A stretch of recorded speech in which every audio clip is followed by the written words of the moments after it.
मैं अंजल अग्रवाल सरव एजुकेशन से। तो आज हम 11th स्टैंडर्ड माइक्रो इकोनॉमिक्स का नया चैप्टर स्टार्ट कर रहे हैं, consumers equilibrium in difference curve analysis. इस चैप्टर में हम कंज्यूमर के बिहेवियर को समझने की कोशिश करेंगे इन डिफरेंस कर्व की मदद से। हम देखेंगे कि कंज्यूमर अपने इक्विलिब्रियम तक कैसे पहुंचेगा। किस मेथड से देखेंगे? इन डिफरेंस कर्व के मेथड से। लास्ट लेक्चर में हमने कंज्यूमर के इक्विलिब्रियम को जज करने की कोशिश की थी, फाइंड करने की कोशिश की थी कार्डिनल यूटिलिटी की मदद से। इस चैप्टर में हम ऑर्डिनल यूटिलिटी के मेथड को अपनाने वाले हैं, जो कि हमने बात की थी कि रैंक्स दे देता है प्रेफरेंसेस के बेस्ड पे। क्या मतलब है इन बातों का, साथ में समझते। देखो, जैसे कि फॉर एग्जाम्पल अगर हम ले लें कि हम लोगों के पास 100 रुपये एंड हम लोग मार्केट में गए, सुपर मार्केट गए हैं चिप्स कुरकुरे ये सब चीज़ें खरीदने। तो अब आपने बास्केट उठा लिया, आप उसमें कुछ चिप्स डाल रहे हो, कुछ कुरकुरे डाल रहे हो, कुछ केक्स डाल रहे हो। ऐसे ही 2 लोग हैं, दोनों लोगों ने एक के पैकेट में 5 चिप्स हैं और 2 केक्स हैं, दूसरे के पैकेट में 6 केक्स हैं और 1 चिप्स है। ऐसा क्यों? दोनों ने चिप्स क्यों नहीं ज्यादा लिए? अरे भाई, किसी को चिप्स ज्यादा पसंद है, किसी को केक ज्यादा पसंद है। तो जो चॉइस इन 2 जनों ने मेक की, इन 2 जनों ने जो चॉइसेस की, जो डिसीजन लिया, वो किस पे बेस्ड हुआ? इनके टेस्ट या इनकी प्रेफरेंसेस पे। जिसको चिप्स ज्यादा पसंद है उसने चिप्स लिया, जिसको केक ज्यादा पसंद है उसने केक को पहले लिया। इसी बेसिस पे हम क्या करते हैं, जब भी हम कंजम्पशन करते हैं, हम कंजम्पशन करते हैं अपने प्रेफरेंसेस या टेस्ट के हिसाब से। हाँ, समझ आया कि रैंकिंग से वो क्या बोलना चाह रहे हैं? वो बोलना चाह रहे हैं कि जब भी आप कंज्यूम करोगे, आप अपनी प्रेफरेंसेस के हिसाब से अपने बंडल्स बनाओगे। हाँ, समझे हम ये बात? चलो, अगर मैं आपके सामने कुछ बंडल्स प्रेजेंट कर दूं, जैसे कि अगर मैं आपको कहूं कि आपको 2 कप कॉफी मिल रही है, साथ में 1 पिज्जा मिल रहा है, या फिर मैं एक और बंडल रखूं, यहां पर आपको 2 पिज्जा मिल रहे हैं और 1 कप कॉफी मिल रही है, और मैं आपको बोलूं भाई चूज कर लो। आप बोलो कि यार दोनों ही ठीक है, ये भी चल जाएगा, ये भी चल जाएगा, ये भी चल जाएगा, ये भी चल जाएगा। तो आप इन दोनों कॉम्बिनेशंस में क्या हो गए? इनडिफरेंट हो गए। जब भी हम अपनी प्रेफरेंसेस के हिसाब से बंडल्स बना लेते हैं एंड किन्हीं 2 बंडल्स के बीच में हम फील कर रहे हैं कि यार कोई फर्क नहीं पड़ रहा, ये भी चल जाएगा, ये भी चल जाएगा, वो हम क्या हो जाते हैं उन बंडल्स के लिए? इनडिफरेंट हो जाते हैं। इसी से हम क्या करने वाले? अपने एनालिसिस करने वाले। हमारे एनालिसिस 2 कमोडिटी केस में होंगे। हम बोल रहे हैं कि एक कंज्यूमर बंडल्स में कंज्यूम कर रहा है 2 गुड्स, हमें बेसिकली ऑल्टरनेटिव ऑप्शंस ही दिखाना है। तो हम सिंप्लीफाइड ग्राफिकल रिप्रेजेंटेशन के लिए सिर्फ मान रहे हैं कि कंज्यूमर 2 ही गुड्स कंज्यूम कर रहे हैं। अब ये वो जो 2 गुड्स कंज्यूम कर रहा है, इसके हमारे पास डिफरेंट कॉम्बिनेशंस है। चलो, तो एक एग्जाम्पल ले लेते हैं। जैसे कि हम लोग गए हैं सुपरमार्केट, वहां से हमने क्या लिया? एक तो चॉकलेट्स लिए और एक आइसक्रीम्स लिए। चॉकलेट्स कितने लिए मैंने? 15, और साथ में एक आइसक्रीम ले लिए। ऐसे ही ये हमारा एक कॉम्बिनेशन है, या तो मैं ये कॉम्बिनेशन ले लूं। ऐसे हमारे पास डिफरेंट ऑप्शंस है। जैसे कि अगर मैं 15 चॉकलेट्स ना लेकर 10 चॉकलेट्स ले लूं और 2 आइसक्रीम्स ले लूं, 10 चॉकलेट्स ना लेकर मैं 6 चॉकलेट्स ले लूं और 3 आइसक्रीम्स ले लूं, ऐसे हमारे पास यहाँ पर कुछ कॉम्बिनेशंस आपको दिख रहे हैं। इन कॉम्बिनेशंस को जब मैं मेरे सामने रख रही हूँ कि यार मैं ये लूँ, ये लूँ, ये लूँ, ये लूँ, मेरे को कोई फर्क नहीं पड़ रहा, क्योंकि हर एक सेट से मिलने वाला सैटिस्फैक्शन क्या है मेरे लिए? इक्वल है। मैं जितनी 10 चॉकलेट्स के साथ 2 आइसक्रीम्स लेके खुश हूँ, उतनी ही मैं 15 चॉकलेट्स के साथ 1 आइसक्रीम लेकर भी खुश हूँ।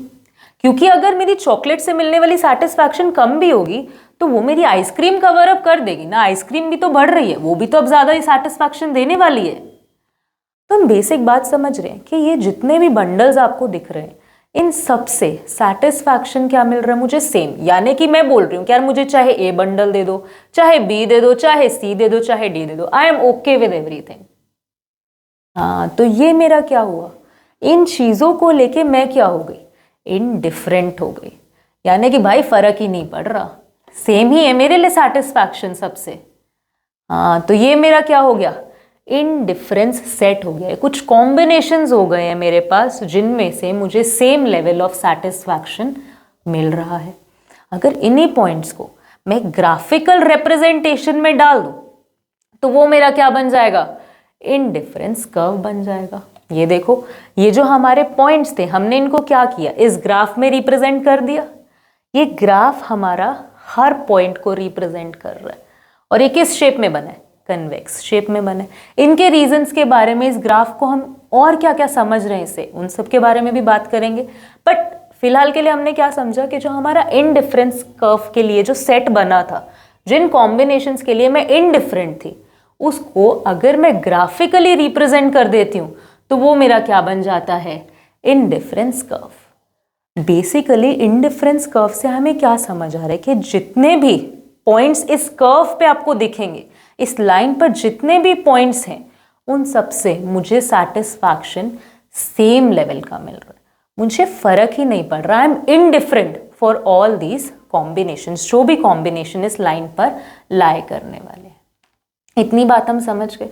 तो फिर ये इनडिफरेंस कर्व के अगर सब पॉइंट सेम है तो फिर इनमें डिफरेंस क्या है, मैं चूज कैसे कर रही हूँ, मैं चूज कर रही हूँ अपने बजट के हिसाब से। क्योंकि देखो ना, अगर मेरे को 10 चॉकलेट्स खरीदनी और 2 आइसक्रीम खरीदनी, और एक केस में मुझे 15 चॉकलेट्स खरीदनी और 1 आइसक्रीम, इन दोनों में खर्च होने वाले पैसे तो डिफरेंट होंगे ना, होंगे कि नहीं होंगे।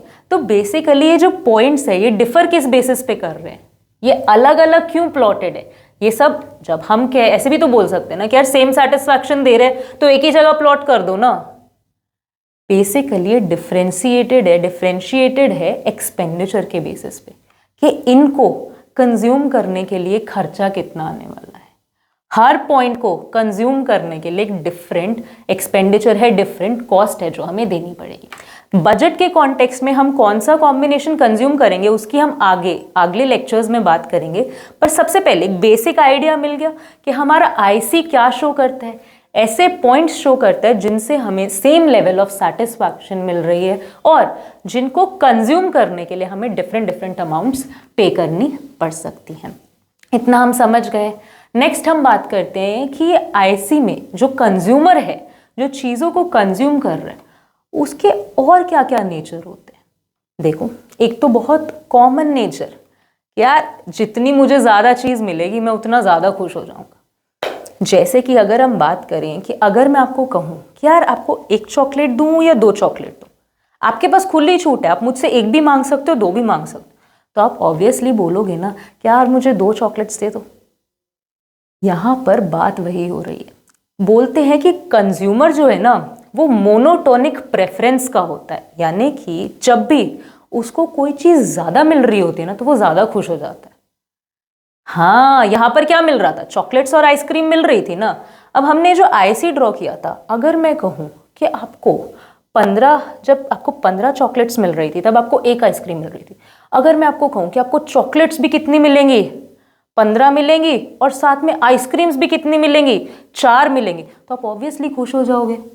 आप बोलोगे यार ये वाला ऑप्शन सबसे बेटर है। हाँ, तो कंज्यूमर जो होता है ना वो हमेशा चाहता है कि मुझे ज़्यादा गुड्स मिले। इसे क्या बोलते हैं, monotonic preference. The more goods you get the more satisfaction you get. समझ आया हमें कंज्यूमर का ये नेचर कि उसका क्या होता है, मोनोटोनिक प्रेफरेंस होता है। और क्या कंज्यूमर का नेचर होता है, एक कंज्यूमर का नेचर हम लास्ट टाइम भी पढ़कर आए थे कि जैसे जैसे वो एडिशनल यूनिट्स कंज्यूम करता जाता है चीज़ों के, उससे मिलने वाला जो सेटिस्फैक्शन है, हर एडिशनल स्टेप के साथ जो मिलने वाला सेटिस्फैक्शन, जो मार्जिनल यूटिलिटी है, वो क्या हो जाती है, डिमिनिश होती जाती है। जैसे कि जितना मज़ा मुझे पहली चॉकलेट खा के आया था, दूसरी चॉकलेट से मुझे उतनी सेटिस्फैक्शन नहीं मिलने वाली। हाँ, तो कंज्यूमर का एक ये भी नेचर है क्या, कि जब भी वो दोनों गुड्स कंज्यूम कर रहा है ना, लेकिन पहले वो रेडी था कि यार मैं 5 चॉकलेट्स गिव अप कर दूंगा, मुझे बस एक आइसक्रीम और दे दो। अगली बार जब उसको गिव अप करने की बारी आएगी तो वो 5 चॉकलेट्स गिव अप नहीं करेगा 1 आइसक्रीम के लिए। वो कहेगा अगर मुझे सिर्फ 1 ही आइसक्रीम और मिल रही है तो यार मैं सिर्फ 4 चॉकलेट्स गिव अप कर सकता हूँ। हाँ, इसे बोलते हैं MRS, यानी कि मार्जिनल रेट ऑफ सब्स्टिट्यूशन। कोई हैवी वर्ड नहीं है, देखो आराम से समझो क्या बोलते हैं। Marginal rate of substitution, marginal मतलब हर एडिशनल स्टेप के साथ, रेट मतलब हम दिखा रहे हैं कंपैरिजन। हाँ, रेट हमेशा क्या दिखा रहे हैं, दो चीजों का कंपैरिजन दिखा रहे हैं ऑफ सब्स्टिट्यूशन, यानी कि जब हम एक गुड को हम क्या कर रहे हैं, चॉकलेट को सब्स्टिट्यूट कर रहे हैं ना आइसक्रीम के साथ।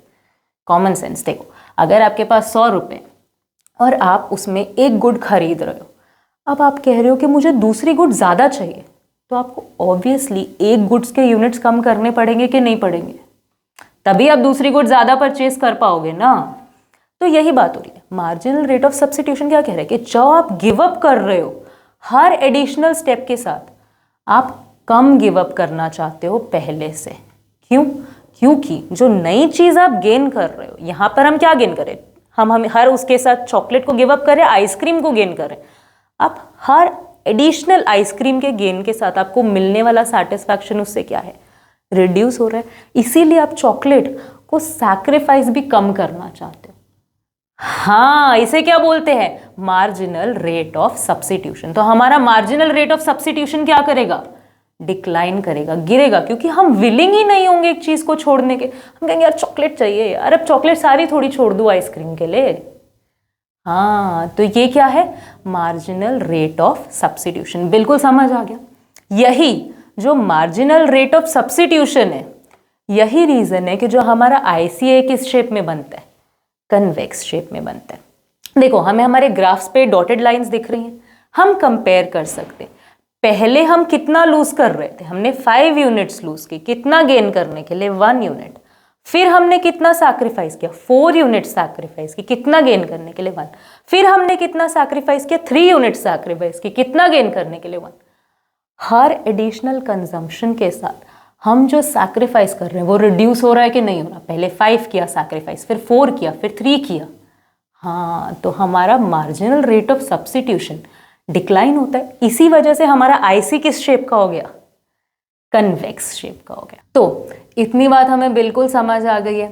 अब हम नेक्स्ट क्या बात कर लेते हैं कि हमारा जो कंज्यूमर है उसका हमने जो IC ड्रॉ किया, इसके फीचर्स क्या क्या है। तो फर्स्ट हमारा IC का फीचर क्या है कि IC इज कन्वेक्स्ड शेप। ये तो हमें पता लग ही गया, हमने जो भी डिस्कशन किया, MRS समझा, हमने समझ लिया ना कि हमारा IC कन्वेक्स शेप का क्यों है, डिमिनिशिंग MRS की वजह से, क्योंकि MRS हमारा क्या कर रहा है, डिक्लाइन कर रहा है, एंड उस वजह से हमारा IC किस शेप में बनेगा, कन्वेक्स शेप में। नेक्स्ट हमारा पॉइंट क्या है, IC स्लोप्स डाउनवर्ड। अब देखो, जब भी हम कोई ग्राफ बनाते हैं ना, हमें मैथमेटिकली ये चीज़ समझने की ज़रूरत है कि एक ग्राफ का जो स्लोप है, स्लोप किसे कहते हैं, जो लाइन दिख रही है आपको, इसे हम बोलते हैं स्लोप। ये डाउनवर्ड तब स्लोप करेगा, डाउनवर्ड तब फ्लो करेगा जब आप एक चीज़ सैक्रिफाइस कर रहे हो दूसरी चीज़ को गेन करने के लिए। जब भी हमारी दो चीज़ों के बीच में इनवर्स रिलेशन होगा, तब हम क्या बोलेंगे कि जो हमारा ग्राफ है वो डाउनवर्ड स्लोप करेगा। जब भी हम पॉजिटिव रिलेशन वाले ग्राफ्स बनाएंगे, यानी कि जब हमारी एक चीज ग्रो कर रही है दूसरी चीज भी ग्रो करेगी, तब हमारा ग्राफ अपवर्ड स्लोपिंग बनेगा। लेकिन इधर हम क्या बना रहे हैं, हमारी एक चीज रिड्यूस हो रही है तभी तो दूसरी चीज बढ़ रही है, इसीलिए हमारा जो ग्राफ है वो क्या बनेगा, डाउनवर्ड स्लोपिंग बनेगा। हमें समझ आया कि IC डाउनवर्ड स्लोपिंग क्यों है, क्योंकि इनवर्स रिलेशनशिप है दोनों गुड्स में। बिल्कुल हम ये बात समझ गए। और IC की क्या प्रॉपर्टी है, higher the IC gives more satisfaction. देखो IC हायर किस केस में होगी, अगर हम इसी IC के ऊपर एक IC बना लेते हैं, यहाँ पर अगर हम कुछ गुड्स चेक करना चाहें तो हमें क्या पता लग रहा है कि जो ऊपर IC है उसमें हमें दोनों गुड्स के बेटर यूनिट्स मिल रहे हैं। हाँ, हमने क्या पढ़ा था कि एक कंज्यूमर को जब बेटर मिलेगा, ज़्यादा गुड्स मिलेंगे तो उसको सेटिस्फैक्शन भी ज़्यादा मिलेगा। इसी से हमें क्या पता लग रहा है कि ऊपर वाले IC पे ज़्यादा सेटिस्फैक्शन है कि नीचे वाले में, ऊपर वाले में ज़्यादा गुड्स हैं कि नीचे वाले में।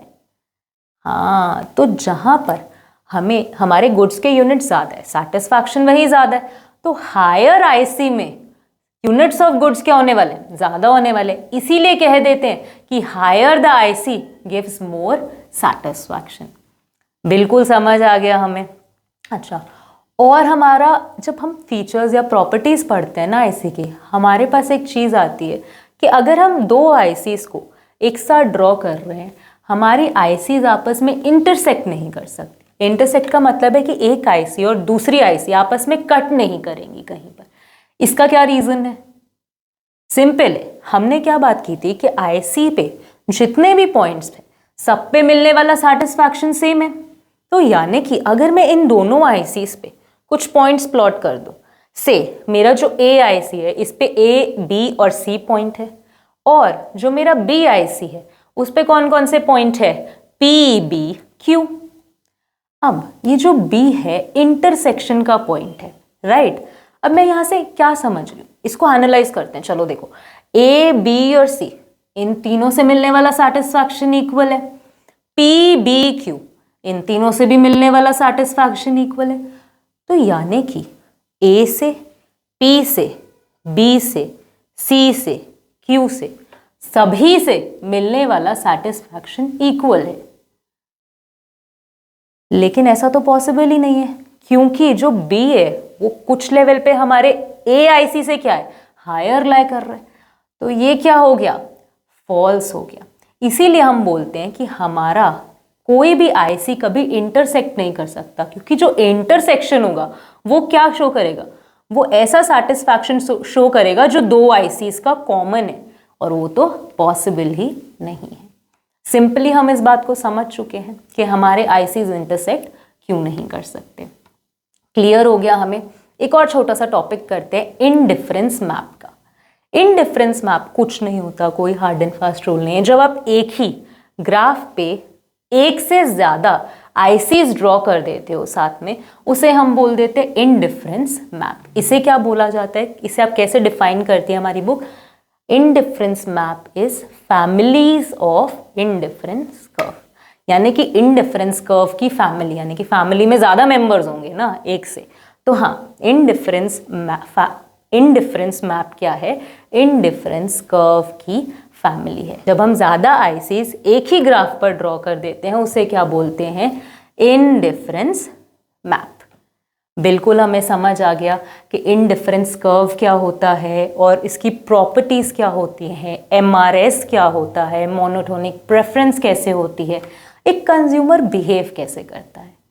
अब हमारा ये चैप्टर शुरू करने का मुद्दा क्या था कि कंज्यूमर का इक्विलिब्रियम फाइंड करना। देखना कि इतने सारे हमने जो आईसीज में कॉम्बिनेशन बना दिए, कंज्यूमर जब सब में इक्वली सैटिस्फैक्शन मिल रहा है तो चूज किसे करेगा। हाँ, ये समझना मुद्दा था ना।